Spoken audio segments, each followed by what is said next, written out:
reside in the Rise. I made a Clue reference yesterday, you know? You did? I loved that. I'm like, I was so sad that I wasn't there. The delivery was bad. But no, I was right there with you, and I was like, oh, spoiler alert, Jeff Bridges is in a Tron movie? That's crazy. But you did nail it. And honestly, the CGI was better than I expected for that time, right? It really worked out, actually, yeah. It was not too bad. That was like, what, 2016 or something like that? I mean, the last thing I'll say about this, 2014? it was like 2012 or something. Oh my God, really? No, it was before I moved to Korea. It was like 2009. Oh my God. Okay, never mind. I'm really old. Anyway, like the CGI not being perfect actually made it kind of better. It was like a little creepy. But anyway, let's move on to this draft here. Final match of the week. Bro versus DK, a really important one for Bro. We're starting to feel the DRX that's right behind them after DRX got that upset win over BNK yesterday. Yep. Oh, banned on the blue side here. Yeah, again. Not opting into that for a first pick. And I wonder what that means. Is it Talia priority? It could be a Wukong ban here into Talia first pick for closer. Or it's probably just Croco gets Wukong if they ban Talia. Or and if you have Showmaker on your team and you're banning the Azir and the Talia, I am a little worried. It doesn't feel the best. I think maybe the Talia doesn't necessarily need to be banned because, like you say, Wukong, Aurora, Gwen, like all of these things are up, and the Vi is going to be the decision here. They just get rid of that one. Croco has been a fantastic Vi player. Yeah, and I think they just want to trade the Wukong for the Talia. Now, Closer may just take the Talia away, and he has had a great year on Talia. I think his performance is better than Showmaker's, honestly, on the pick, but will be the Wukong that is higher tier right now. I think lock away like Annie Rakan to deny the true mega wombo combo of the Rise group. I think that would be the best way to do it. To be honest, if they don't, Bro can just lock both of those champions and it makes complete sense. Yep. That's a really scary position to be in. Showmaker thinking about an Orianna.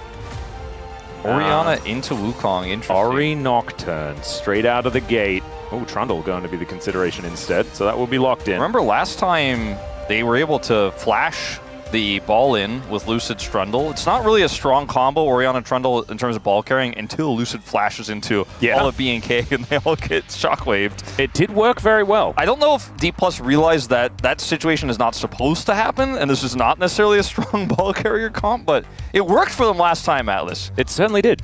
I would just like to see like Annie Rakan, but never mind. We're looking at a Rumble here on the blue side. Very happy about that one for Morgan. Yeah, Rumble early on here. And maybe you do just go Rakan. I don't think you have to go Annie. Annie is also very good, obviously, and they're just gonna take the Giga Rise, at least 2/3 of it. Yep. I mean, Annie Wukong specifically has been the stronger part of the combo more than the Rakan. If Dplus just lock Rakan here to deny it, I'm like, well, that doesn't make sense because you can just ban it. But I don't know what they're going to pick. The Aurora is available. Shiu did just recently get a pentakill on it, but instead, the top Galio, the classic into the Rumble. They have the Trundle. They can pick on. Yeah, I like the Ornn more. Yeah, Galio was another choice that doesn't really suit the rest of the comp, whereas this Ornn, in fact, feels like it opens up opportunities in this comp quite a bit. It does mean that late game is going to be the aim of the game for DK, so weathering the storm early is going to be certainly a high priority. It's kind of one of those pivot to aiming kind of lock-ins. And the Ornn is fantastic at empowering him. Yep. And it's also great into the Rumble matchup, as you already pointed out. The Kai'Sa is always going to be taken away with these Wukong and Annie drafts. You never get to play that. I mean, Kai'Sa never gets to be played because it's always banned in the second phase. Kai'Sa's kind of the new Alistar. Yep. Kai'Sa Jhin, I think, are probably the bans for DK, but where are we thinking on the side of Bro? I think Scaling. Like Nico, Bard, like these sorts of things, maybe? Nico is a great lane ban. They'll take away the Alistar, though, which is also pretty good for D+'s comp. Yep. Maybe they go Alistar, Nico in this situation, but it means Aiming can play literally anything. And it's going to... Just ban Rakan, DK. There we go. Okay, good. I was starting to get worried. And... You don't know what Aiming is going to play in a draft like this. Like he sometimes he'll just be like, yeah, it's solution angle. I'm like, I don't know. But he makes it work, you know? Honestly, like, Hype and Polo probably want to play Lucian Braum, but instead they're going to ban it away. They know. They're like, Aiming's thinking this is a Lucian Egg. I don't think it is, but Aiming thinks it is, and like he keeps winning with it, so they're like, I don't like that. Wait, doesn't he just pick Sivir? Yeah, he probably does. It's not the most fun into a Wukong, but with the amount of frustration that there is with Ornn, Trundle, Orianna, like, I think they would be able to create space. It's one of the safest blind picks. The wave clear is just way too powerful to pass up, and he is going to take it. Yep. So this does make all the sense in the world. Holding Barrel's pick until last. We'll see what kind of insanity he'll have prepared for us. The Nico up and available. Lots of things up and available, actually, but he probably just wants to play Karma. I'm curious to see if he does just lock Nico with an aggressive ADC here. Obviously, a lot has been taken away. Nico Draven. Maybe not that aggressive. Corki. Corki fits. Corki is kind of this, he is both an aggressive follow-up to dive, like budget Kai'Sa, but also super safe. So you can get away with so many things with Corki, and it's strong in lane. When we have the extra rel engage, which sets up so much of this comp for them. Brad? A magical journey. Barrel Brad? The most iconic Brad of all time? Yep, apart from all the other ones that are probably more iconic, it is definitely the most iconic. Yes. I would 100% agree with you. I don't know whether, like, Barrel's magical journey is often like a wild ride, and it is a little frightening, but it is going to be picked up here. You know, a lot of players have those crazy highlight reels, like mad movie types, like montages. Yeah. I think Barrel's World Championship might have him lifting a trophy after Flash missing a Q.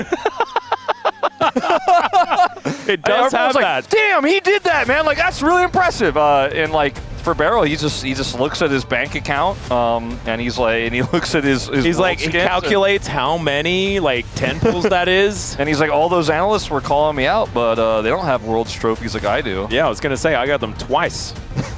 No worries at all. Well, this draft for Bro is a very Bro draft. It's very easy.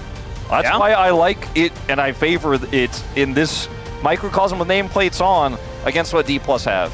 The thing is, all the eggs in the aiming basket again.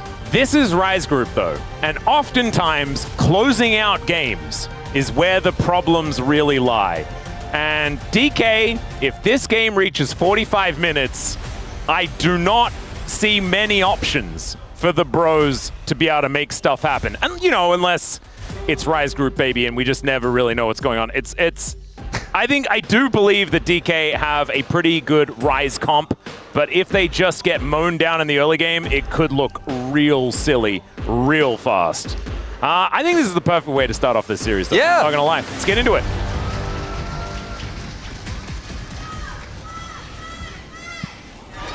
수강사에 합격해 오신 것을 환영합니다.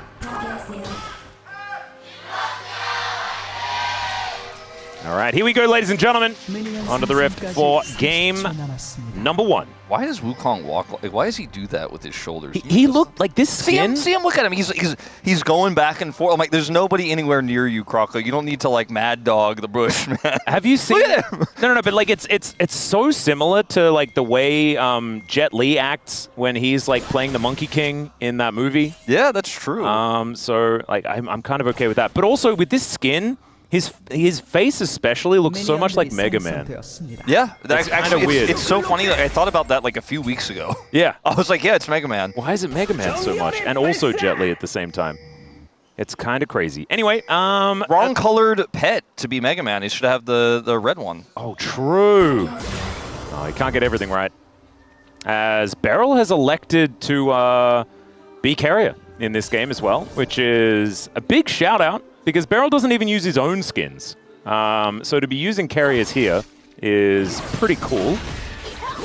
Just reminding everyone that he also won Worlds with Bard. He did. But he decided to get an Ash skin instead. Yeah. And that year, I think it was Carrier that was playing more of the Ash, actually, which is like the best part about it. Aiming and Barrel now getting some control of this wave, though, as you would with the double range matchup. Yeah, Bard's not necessarily oppressive, but he will naturally win this for you at level 1. Yep. You get the deletion of the minion at range. Level 2 is hit. Popping down some shrines. We just so that aiming is happy. We just always watch level 1 in the bottom lane nowadays because we've seen so many accidents occur down there, especially in this group, but not going to happen here. Some possibilities for Hype and Polo, especially with the fact that they have the barrier heal.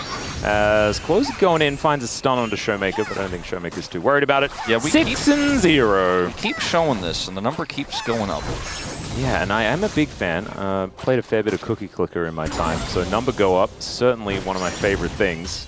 If you're a DK fan, probably not something that you're super psyched about. You kind of want number to stop go up. Yeah, you want to be the one that breaks the streak. Yep. And they might. I'm curious how many of those are on blue side. I imagine most of them, in fact, because that's where Wukong gets picked most of the time. It is hard to get both of those champions if you're on red, unless it's like an answer to a Yunara, which feels fantastic. So some of those could be red sides for that reason. But we'll have to keep you appraised. You know how much find out there? Aiming loves Static Shiv, like he bought it illegally? Yeah, I do remember that. He's now just Static Shiver all the time. He's ricocheting, he's pushing waves, he's he's like Static Shiv without the item. Yeah, Static Shiver, it's the thing. Oh yeah, the thing. There we go, I get it. Because she doesn't like have lightning, but it bounces and it clears the wave. Yep, it basically does the same thing. And he also gets to build Essence Reaver, and we don't laugh at him for it. No, you know what? It's beautiful. It is. You know what? Maybe Dplus actually can beat the Wukong streak. Yep. They just, as long as they never play center again, it'll be totally fine. I love how chill Rise Group is in the early game oftentimes. I mean, Rise Group is just chill in general. You know, like in the Legend Group, some is like, oh, this one matchup is unplayable, but they're trying to do this risky thing, and like within the first 4 minutes, like so many summoners are down, where they're constantly threatening and trying to thread the needle and get the maximum out of our comp early. Otherwise, just Barrel is just like, I push, I got range, we're chilling. Yep. Hype's like, I lost half my health bar, but you can't kill me, and it's fine down here. I can throw some bindings around and miss, and then magically journey my way out. Is it a call buy? Fine. Oh, it's a pickaxe buy. That is a pretty early pickaxe there from aiming, going for a bit of a reset. Not heading back towards the top side of the map, though, so no early lane swap here for DK or anything like that. Just happy to get more of this money as Polu is trying to do something tricky with the wave, but isn't going to get away with it, as Beryl did stick around. Polu does have Unsealed, and it is going to be a lane swap for Hype. Enough of Barrel's auto attacks and Qs annoying him. Going to go to the top side of the map. And for this mid matchup, it's been pretty calm. A bit of a alcove moment here for Morgan. Possible opportunity. Possible scary time here for Shiu, who's immediately just going to walk away. Big wave stacking up here as Hype, if he's just going to last hit this, might be able to set up some sort of freeze. Yeah, I think Shiu saw Morgan rotate up there, and he was like, I'm just not going to mess around with that. And they are going to push this wave in, and Aiming wants this plate, and I just do not think Morgan can deny him. Nope. So plus 63 gold additional for him. Pretty happy. Looks like they're going to start this Dragon up, Wukong pre-6, and it's just a really easy Drake take with the prio they have, and unfortunately this lane swap for Hype gets them out of an annoying matchup, but it certainly isn't going to do anything for their early game here. Yeah, not quite. And Morgan did just hit level 6, so could have eradicated the wave with an equalizer if he wanted to. But they just have nothing in terms of priority anywhere. And then Croco just comes over this Dragon. He's like, we can't do it. Yeah, not going to happen. I think that's the right call. As DK with about a 200 gold lead at this point in time, closer to 1, I guess. You're a little bit more interested in the Grubs in terms of a fight you could take. However, Grub's pretty low value in this game in general. With Sivir, it's kind of always feels like, okay, well, maybe we can get that mid turret pretty quick, but otherwise, Ornn, Rumble, Annie, Orianna. Yep. You know, Orianna can be a strong side lane threat, but not really in this meta. Yeah, she just doesn't quite have the mobility. Does have phase rush in this game, and of course, Dissonance can get you a bit of extra movement speed and stuff like that. But still, not likely what we're going to see. Sivir obviously not a sieging champ. Counter siege can certainly do that, but not the siege itself. This Hype and Polo stack up a massive wave. Oh, and he gets the cannon. Yeah. That's the Gold King. That is a pretty nice use of the Cosmic Binding there from Beryl. Spots out that there were 4 people heading up towards his top lane. And Showmaker will immediately move back down towards mid. As you can see here, that is sort of what they're getting in exchange for this, as the Brittle does come down. Xiu not wasting any time. Just immediately flashes out of the way of this very scary overheated Rumble. Yeah, if he doesn't, and Morgan just, with the overheat there, just slams some autos into him, he is definitely going to have to flash leader at a lower health bar to survive, because he's definitely going to die otherwise. Quick flash there will make sure that he can at least maintain most of his health bar. I think this is the right way to play it, though. Yeah, no, you're right. DK, like, they just want to weather the storm. Don't 100%. fall too far behind. Would have been really huge if Aiming got that stop on the back there for Hype, but was unable to do so, and Hype is just going to equalize, or not equalize, rather, Valkyrie, which is like a mini equalizer. Yep. Back towards the top of the lane. Yep. And Xiu here, it's like, okay, no equalizer, can play the game again. I had to lose my flash for it, but otherwise I'm weak side Ornn here. This is the counter to the Rumble, but in the first parts of the game, you know, you don't really get to do too much without help. You can see here he's got his not his null magic mantle, his Negatron cloak, and so you can trade a little bit now. Ooh, DK starting up these grubs. It's a little bit of a frightening scenario, though, as there is a Wukong making his way up. See whether Lucid can just lock this one down, and he does. I think that's one probably, grub taken.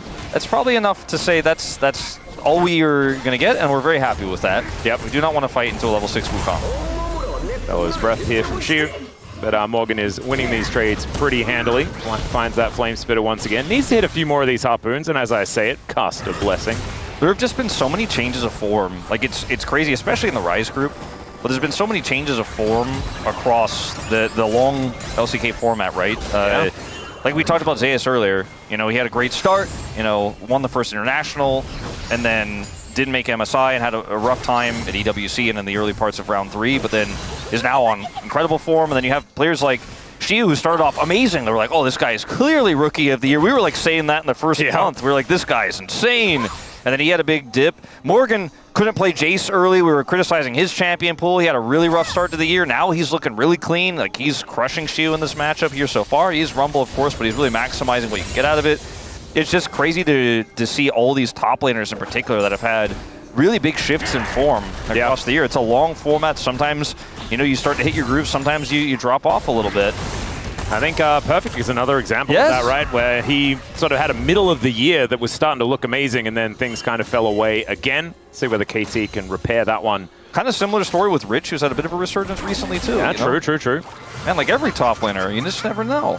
Yeah. And it's consistency that has been a little bit of a problem. As Only Showmaker Keen picks up 50 gold. Keen's like a whole time. All right, yeah. Keen's just been really good. Even Doran has only gotten better. Yeah, Doran was, he's been an only upwards trajectory. Yeah. We'll see whether we do get a dip there. I don't want to say anything about it because it will be our fault if we do. He's somewhat curseable sometimes. So Closer taking a little bit of damage here. Showmaker feeling all right on this Orianna thus far. About 300 gold in the lead just from natural laning, and is continuing to make things hard for the Annie. And you do naturally just kind of outrange. This is not a pick from the bros that is for the laning phase. Orianna has always just been kind of good into the Annie. Really good play there from Morgan. As Hype is going all in. Yeah, and going on the hunt as well, as we can see. Does decide just to use it to run away. Hype doing a pretty good job. A trade of ultimates. Indeed. No more big one for you, Hype. Never mind, it's back. That's a whoopsie. All right, well, Aiming not going to be able to use it to try to get Barrel to do anything here, but honestly, it doesn't really matter. It doesn't really eventuate to anything. He is very happy to just be ultless here in this lane for a little while. Yep. Croco gonna look for an angle. There's the stun. Yep, does find it there. Showmaker throwing an orb back at the monkey. Lucid moves in, but not going to be too much counter gank opportunity here for DK. Of that too, like if Showmaker dies there, or even if he gets pushed out of the lane, he does not have TP. Just TP back in. Yeah, Lucid takes a bite out of Croco. Does move forward. A bite out of Croco's a bite out of crime. It is. It certainly is. Especially when he's playing baseball with that skin. It's not, I thought it was Truncheon. Trundle. It's not. So I got the wrong skin. Can't make the reference. Such a shame. This is a really tough contest here for Dplus with Showmaker just unable to enter. And I think they're just going to have to get this up. Maybe Lucid goes for the Smite Steal. Well, Lucid is just going to walk on over. There's a Magnus Storm onto 2, though. Going to need to try and subjugate to get himself out as Barrel magically journeys him to safety. Aiming, not even going to go for the Q steal. I was going to go for some sort of Q. That is a nice little cosmic binding here as aiming. Still looking for a little bit of an angle. Hype is going to get separated. Boomerang Blade value is pretty big, but Polu does manage to sidestep it there in that little mini alcove. That was a really risky setup there for Dplus, to be honest with you, Atlas, but they almost made it work. Definitely felt like one of those barrel calls where he's like, look, I have Magical Journey, there's nothing to worry about, let's just look for it. Okay, I'm amazed that there actually wasn't anything to worry about, and they just used the Magical Journey and he got out just fine. It kind of blows my mind.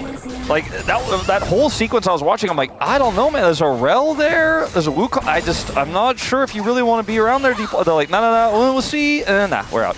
Yep. And then they tried to turn into a play there with aiming and the Tempered Fate. It was actually pretty cool from Dplus. If that goes a little bit differently or they're not able to take the Magical Journey, then, you know, we're sitting here going, oh, that was one of those Dplus calls we're not so sure about. But it ended up being fine. Well, Barrel and aiming now just going to try and take even more plates here in this bottom lane. Phosphorus Bomb doing a great job of clearing out the wave, though. So not quite able to get there. The Wukong deciding to go back, does have that Trinity Force now completed, on track with Lucid as well. Both of them probably going to be going for basically identical builds. We are 4 minutes away. Wait, no, hold on, sorry. I'm looking for longest first blood. The longest first blood is 17:45. So yeah, about 4.5 minutes away from longest first blood. What's the longest first blood of all time? Isn't that there as well? Let me check. I don't. Wow. Yeah, no, it is. It's 38. Am I right? Is this right? 38 minutes and 59 seconds. Jin-Air Green Wings versus Kingzone. I don't remember that game. That sounds about right. I think I do remember that game actually. It was getting comical towards the end. 2018. Huh. Yeah. I'll have to go back and watch that one. I feel like I don't know, how did I not know this? Like, it's always been a stat on this paper. Yep. And I guarantee you were at the bar after the game talking to Papa about it. Yeah, no, I certainly was, 100%. Like, it's funny to think that, like, this number 38 on the right side just made me think it was, like, if you draw the line to where it says first blood on the left side, longest first blood, I was like, well, the 38 definitely doesn't go to that one on the other side. Like, my eyes should not be. No. My eyes must be deceiving. Yeah, but you quickly have to put your pen down to be that little ruler, you know? Yeah, exactly. Oh, man. This game certainly has been very carefully played out for both of our teams. Yeah, and now we just need it to remain carefully played out for another 3 minutes. And then we can break some records. Yeah. And then First Blood needs to go to Beryl, so he hits 500 kills with First Blood, which would be so cool. So we're going to make that one happen. All right, DK and Bro, let's sort that one out. Next Drake going to be 2 minutes time, but the Herald might be what we're fighting for next. No, Morgan. Oh, he gets hit by both parts. In fact, he gets hit by everything. And then First Blood goes over to Lucid. So we're not going to be breaking that record, but DK getting themselves on the board. Yeah, that is a big win down there on this Rumble. That was being so annoying in the side lane. They're going to try to look for a Demolish proc here, and they will not get it. Yeah, Croco comes over just to get rid of them. And I don't think there's going to be any punish from Hype and Palu, but they're looking for a trap. Yep, Beryl is just going to face check, tries to take the Magical Journey and does so. The Ignite's still ticking down. Not even close, baby. That's my go right there. The very last second. Oh, no, calculated. He had the TI calculator out, don't you worry. He pressed heal. He was like, I'm not sure. And now he just gets to press B and then go back to playing Snake. Oh, yes. Perfect. Palu has Redemption, so now he's not only just an engaged champion, but he's also a sniper, as we learned earlier today. As this is just Morgan trying to play aggressively. There's no vision on Lucid. The scry came through, actually, from Croco, but he is just too far away. The most unfortunate of flash directions. And it just didn't quite work out there for this Rumble. Does now have some Swifties, so that might be helping out. Pretty sure he didn't have them in that last little instance. Now it's the similar situation to the last topside fight where Croco's in position. Bro have this choke point controlled with a Rel who has flash. No ult though, actually, so Paul is going to give up control of that. And it's like, it just feels like infinity mid lane control.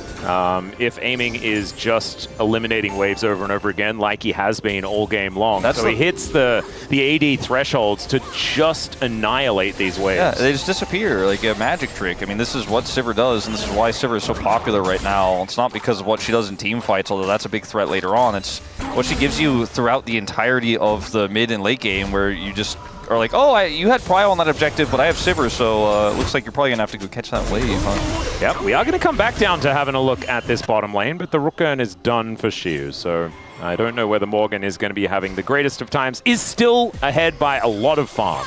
So that is great for the Lord. But unfortunately, that death helping Shio out quite a bit, even if he didn't get the kill. That money going over to Lucid is also going to feel fantastic as aiming clears yet another wave, and the Drake has just spawned. It's a cool swap here where they put the teleportless closer into the bottom lane and send Morgan to the top lane so he can TP into the Drake fight. It's an Ocean Dragon. We're one Drake apiece. Neither team seems very fussed about the Dragon in general right now. Like, no one's even going anywhere near it, in fact. There was vision control there for Bro. They replaced one of their wards. And Morgan will be able to stop this turret from going down. Like I said, he could TP to the bottom side of the map if they want to contest that Dragon, but the Herald is the bigger prize. And that's why we're just not seeing that much focus on the Dragon itself right now. A lot of deep vision here for Dplus on the entry points to the Herald. Aiming. Exhaust? Yeah, going to be able to use that spell shield really nicely. Gets the flash out with the Tempered Fate. Really nicely done there by Beryl, who's also ghosting around. Because he wants to. We're just trading. Yeah, they are eventually just going to give this up and trade for that Dragon. There's just not any way they can compete with that Sivir wave clear nor the vision that they don't have in the river. They're just too scared to walk through. Apollo's like, well, my flash is down. I can't flash engage anymore. It's just simply time to let the Herald go, which might mean letting your mid turret go. Top turret already went down, and they are ready to drop this. You have to imagine with the Sivir that they have in hand. Yeah, so there it is. Like, almost at the exact same time. Yeah, so it does mean that the Bros now have themselves the feat of strength for the objectives. It's just kills that we need to sort out as far as that is concerned. So who's going to be able to hit that first 3? Took us, 15 minutes to hit 1, so, don't hold your breath. No, yeah, for real. Lucid is not dropping this eye just yet. I mean, it certainly could. But and yeah, this turret is down pretty low with the spare time that Showmaker had. Gonna be feeling all right. Spoza throws a bear at this on. Yeah, Croco gonna see what he can do. Let's see whether they can interrupt. The Ram is just not really going to work out there, and the Cyclone's going to come on through. Croco making short work of this one. Shiu looking a little silly on that bottom side, but the kills now equalized. And this turret is definitely dead. DK, even though they lose their top laner, I think this is a decent cross map. Yeah, 100%. And they're even going to get a second charge here on the mid turret or the mid inner, and I think it's gone. Dead. Yeah. And Showmaker is also putting on so much pressure towards Morgan here as well. It's almost as if Bro don't have a top laner at the same time. And they almost get 3 turrets here, or 3 charges on rather. the hunt from aiming. Like the fastest of rotations. I mean, as soon as they see that Croco is looking for that pick onto Ornn, they know they can push this advantage, and he was just lurking Lucid the whole time in the jungle, waiting for a drop. You can see it on the minimap, like, while this is happening, like, where Dplus are focused. Like, they already are sieging both the mid and that top turret. So, yes, Shiu goes down here. They stop him from getting anything out of that Ornn Horn. He does take a long time to go down, but you can see on the minimap, like, the whole time there's hard focusing to clear that wave and look for the turret takes. Double charge comes through, and 2 turrets do go down. And now Otacon's up. Dplus taking a 2,000 gold lead off the play. And the fact that Bro got 1 extra Dragon in trade just doesn't feel like it's anywhere near worth. Yeah, Storm Surge is now done for Showmaker. This is his favorite Orianna build. When I saw the Hextech cookie, I was like, oh, does he do the Storm Surge again? Or is it a Shadow Flame? I would have probably liked the Shadow Flame. But it's fine. This is still just the Showmaker way. And DK now need to get into position for the Otacon. And that is what they're going to do. Closer does come on over just to try and clear out some vision himself. But Orianna, Lucid gets on down there. Orianna and Sivir, like, just can't get Prio. And I think Bro need Prio to turn with their comp from behind like this. Yep. Like, they need to be the ones starting the Otacon if they're ever going to win a fight there. Or Beryl could lose half his health. Paulo wants this. That's all right. Beryl can just eat some shrines. It'll be fine. Has to cleanse himself. As Paulo not too worried about it. The unsealed spellbook doesn't really phase him too much. Certainly not. Bro do prevent Dplus from starting this Otacon. Beryl is going to get away with that back, but he's not here. Yeah. And he doesn't have TP. Thinking about a little bit of an option. Beryl is booking it over here. Does have the magical journey to cut some corners, you could say. If they TP Morgan in, I mean, there could be a potential take and turn for the Otacon. Polo going to get bitten. Oh my goodness. Lucid doing a lot of damage. There's the Tempered Fate to hold Polo in place. Still doesn't have his flash back up and available, but he's not going to get stunned still. He's just taking so much damage. Shockwave pops the horse pants lady. And DK, is this enough for an Otacon? It is only a support. He used a lot of ultimates, but Palu's one of the main forms of engage here, and they don't actually have great entry. And oh, look at this angle from Lucid.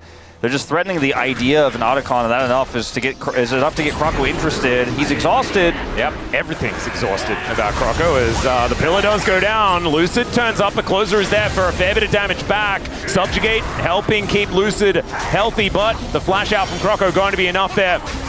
Good Cosmic Binding out of Beryl at the same time, but no one going to fall just yet on the Bros side, but their health bar is looking a little worse for wear outside of Hype moving his way in. Dplus losing a lot of health on Lucid means he's going to have to back here, and I don't think they can do this Otacon anymore.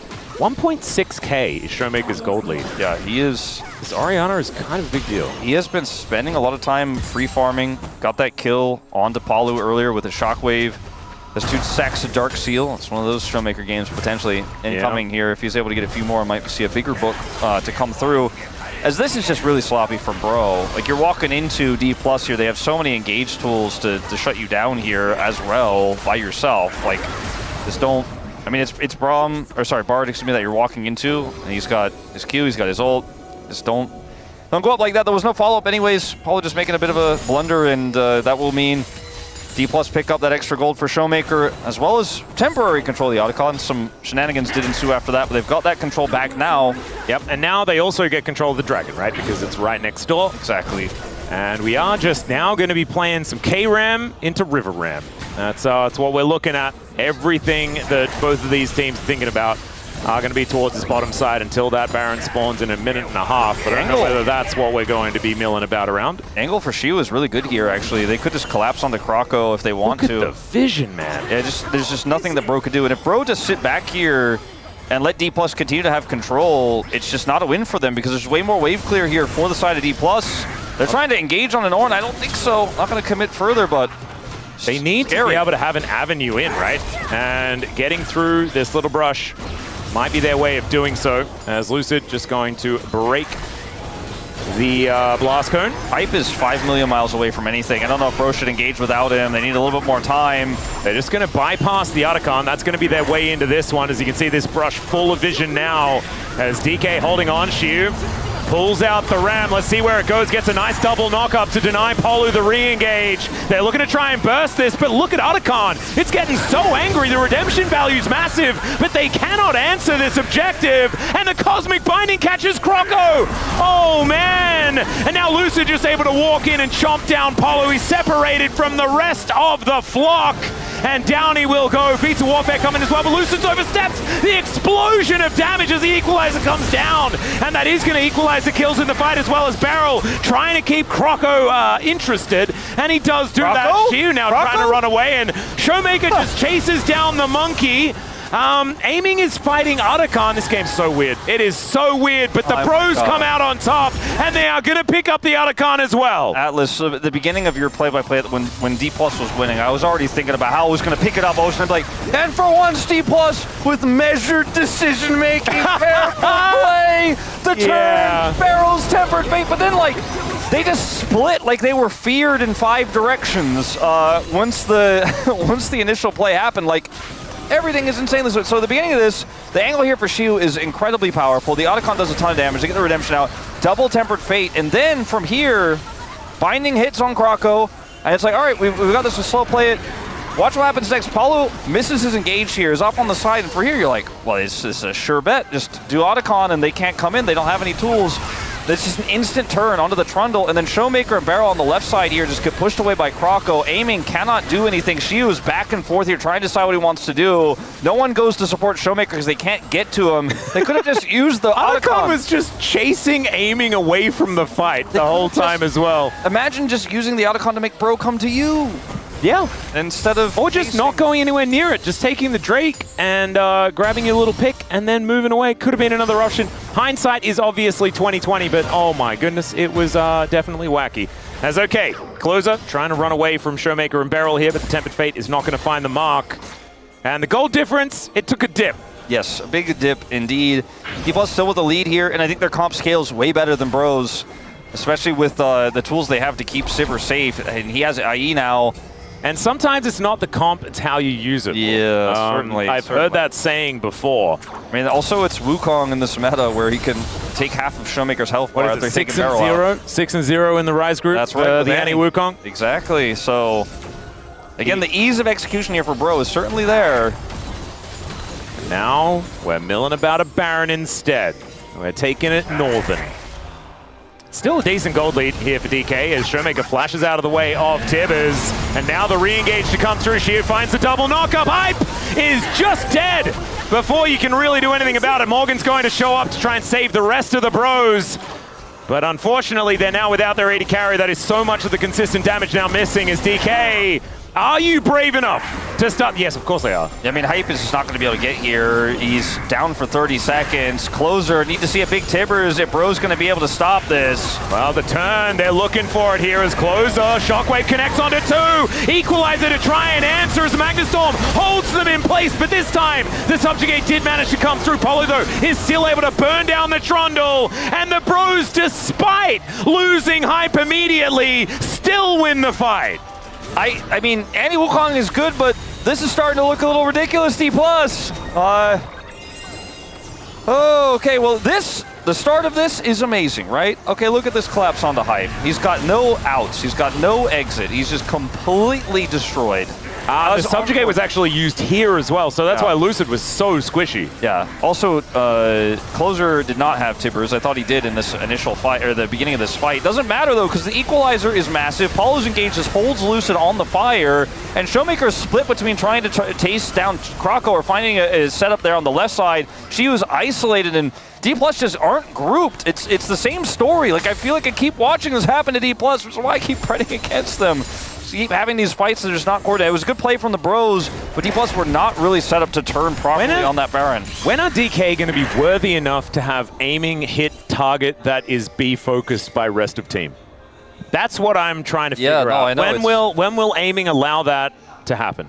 Or when will his team allow him to do it? That's a good point as well. Because I think it's not up to the only Deathless member on Dplus in this case. Oh boy. The Dplus can still, and probably should still win this game, but I'm starting to get worried, Atlas, as Bro are really, I mean, they got the Otacon, they got all that XP, they have Brio on this Dragon now, which is really the first objective in a while they've been the ones who can turn off of. When they have the Wukong Annie, with both ultimates online plus an Equalizer, this is going to be tough for Dplus. Yep, when it's an honest 5v5 as well, you will have Hype there, able to actually do damage as Beryl, speaking of damage, my goodness, takes a big one to the face. And is not looking too healthy for it. We'll be able to eat some shrines and feel all right. As these boomerang blades are coming in. All right, DK, set up the phalanx. Let's see it. There's a control ward that'll spot him, but he still has that flank angle. Yeah. Beryl has that tempered fate, but look at, yeah, you're right. Polo getting ready. Will the turn be there for DK as Closer, possibly in trouble. There's the Molten Edge, done for aiming as well. A lot of extra money. Polo going to move over that control ward, looking for the backline. They look to take him out immediately as he gets a Magnustorm, but unfortunately, it doesn't really do too much. Shiu calls in the Ram and holds off Hype for now, but the Cyclone has now come on through. Kroko getting so much work done. Shiu going to be the first to go down as aiming, fighting against this Corki, and he'll lose as Morgan uses his whole health bar to allow the Bros to go even in the fight, but also, I believe, get themselves the dragon. They did get it. And like 6,500 damage done by the Corki. The rel engage doesn't work. And it wasn't even. Isn't even good. It was only Polo that went down. I can't believe it. And still Dplus are so split on the fight. And there's so many threats. I get it. Aiming wants to play safe. But maybe you got to go a little bit deeper on this one, as this is Paulo just getting focused down. Barrel's on the left side of this fight, watching the Closer flank. He doesn't really offer anything in this. He just ults the Annie. And this is just an honest 4v4 here. The Equalizer did like basically no damage. Like nothing. It could have been so much worse for DK. Aiming gets cut off from the rest of his team. Showmaker can't offer the same sort of consistent damage here that Hype can once he's dead, because he's Orianna, right? He does a lot of burst, and if he gets some time, obviously he can cycle through a few cooldowns, but otherwise, once that big R button is pressed, you're like, well, you know, I'm up at full health, but I just cannot match this Corki damage. This game is so funny. We're taking big bites out of Dplus. Yep, and it is now completely even. 300 gold means 0 at 32 minutes in this game. Otacon on one side, you've got Feats of Strength on the other side, so I guess that's giving a little bit more money back as Showmaker has a death cap. Also, even with the most experience in the game with Morgan. Lucid is 2 levels down as the big showcasing we had in that XP bar. A lot of that's from the Otacon, but Krako's just been having a game, man, and he's Wukong, and he's gaming. And unfortunately for aiming, he just has not been set up. He was a little bit maybe too safe in that last fight and got isolated for it, but now Krako looking for another engage. He has Flash. Yep, in goes Krako, finds the Cyclone onto Lucid and Beryl, but doesn't really find too much more. Shiu's going to be here to try and protect his jungler, who flashes over that wall. Knock-up comes through as now they're looking for that re-engage now that Cyclone is on cooldown. But the Ram not going to be coming around this time. The Bear says no. As aiming, what are we doing in the Baron pit? He's going to be able to flash over that wall as nice guy Beryl is going to stop Polly from taking too much damage from Baron here. What was that? It's we like press R buttons and flashing. Yeah. All right, well, aiming is down his summoners now. Oh, Beryl is down his ult. Inside track, maybe inhibitor turret? I don't think so. But not it was a nice try. It was I think it was a reasonable attempt after whatever that was. Effort. Dplus's gold lead is gone. Oh yeah. It hit 0 now. It's been like, okay, it was like 1,500, 1,000, like 800, 400, 100. Now it's gone. Now it's Bro with a 300 gold lead. Hey, well, actually... And a Baron is on the cards here, potentially. Wukong's ult's back up. I don't like being a well-actually guy, but I will be a well-actually guy, because they do have 2 ornaments. It's actually technically DK with the 2,000 gold lead. Yeah. In the items. Yeah, and it's not going to be that for long if this Baron is just allowed to go down. There is a control ward in the back of the pit. They're doing it with full information, but honestly, it looks like they don't really care. As now the Bros looking for a re-engage after picking up said Baron. Shiu standing on the equalizer. There's another Cyclone from Kroko finding so much value, and aiming is just wiped from the rift. Kroko is even still alive somehow. Showmaker's still up, and Lucid has survived this one, but they took their prize. They got the bottom lane, and the Bros, they are just winning every team fight this game. I mean, Dplus just can't do it, man. I don't know what else to tell you guys. Like, they have... I mean, there was that last fight that we had towards the Baron, not the Baron itself on the turn, where Bro just walked at them, press R buttons, and like, I don't know, they won't be able to respond. And Dplus couldn't, man. And like, this time it's just a really easy take. Like, Lucid just walks up, hoping maybe he can get a steal. There's just no plan. They're so late on stopping this. Like, watch this. Lucid's just like, well, maybe I can get in there. Well, you aren't even close to the pit, and the rest of the team isn't there to follow up. The Shockwave, where is it? Oh, and aiming just gets turned on. And there is a command protect opportunity, but unfortunately, Showmaker's orb just not quite fast enough. Look how late the Shockwave is in this fight. Everyone's grouped up for so long. And if he just uses it for peel, I think it's actually fine. Exactly. No, I'm 100% with you. Dplus just really so desperate in this game, and I think they're starting to feel like, oh man, we had so much control. We have this late game Sivir, but we still just can't 5v5. Well, there's now another ornament to come in, as Shiu has hit level 16. I think part of the problem for Dplus, they don't have great engage here with this Trundle comp. And Palu, I mean, he has it in spades here for his squad with the Annie, with the Wukong. It's so hard to approach when you're behind now as Dplus. I mean, they got Dragon's Fate. They have got the Call of the Forge God. Let's see whether Shiu can actually find an angle. But there's the Magnus Storm to stop them from doing anything. The Tempered Fate comes down, and the Ram is going to come on through as well. There's a nice double knock-up. Apollo is going to survive. Hype looks for Showmaker and almost just wipes him out with these rockets, and DK are just scattering. Aiming, he exploded before I could even see where he was on the map. And yeah, this game 1, I think, is just over. It's just done. They're going to push down the mid lane here. Now, 35 seconds on aiming means they cannot end off of this, but they have essentially won the game. Like, they have Ocean Soul now. I don't think Dplus get a fair fight on Elder. And if anybody dies here before aiming respawns, he's up in 20. Like, they don't have as much wave clear without him as they need. I mean, Showmaker can do a little bit here, but he doesn't have ult. Yeah, Morgan just gets underneath this turret. Morgan goes golden as well to keep him alive. The Cyclone is ripping through DK, and Shiu unable to stop the onslaught that is Hype's Corki. And the Bros will decimate the base of DK. And even though they got to the late game, the composition didn't work. The Bros just win every fight. Bro looking like a real 5-man unit. Their comp is easier to execute. They had the Wukong Annie